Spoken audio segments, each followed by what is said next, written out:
যে পরিমাণ বৃষ্টিপাত হচ্ছে, এরকম যদি আরও 2-1 দিন বৃষ্টিপাত থাকে তাহলে মনে হয় পুরো সিলেটবাসী জলের তলে ডুবিয়ে যাবে, এরকম পরিস্থিতি শুরু হয়েছে। আজ 2 দিন বড়া খুবই আবহাওয়া খারাপ, কারণ আবহাওয়া বার্তা থেকে দেখা যাচ্ছে যে বিভিন্ন জায়গায় বন্যা হওয়ার আরও অনেক আশঙ্কা রয়েছে। আসলেই বোঝা যাচ্ছে এরকম বৃষ্টিপাতের কারণেই যে বন্যা অধিকাংশ জায়গায় শুনেছি হয়ে গিয়েছে, এবং বিভিন্ন জায়গায় দেখেছিও যে নিউজের মাধ্যমে।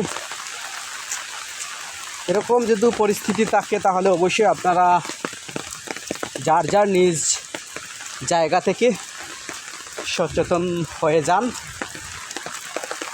আমার মনে হচ্ছে আরও 2-1 দিন এরকম থাকতেই পারে। যদি আরও 2-1 দিন এরকম থাকে একটানা বাড়ি বর্ষণ, তাহলে তার কোনো কথাই নেই যে বন্যা হওয়ার।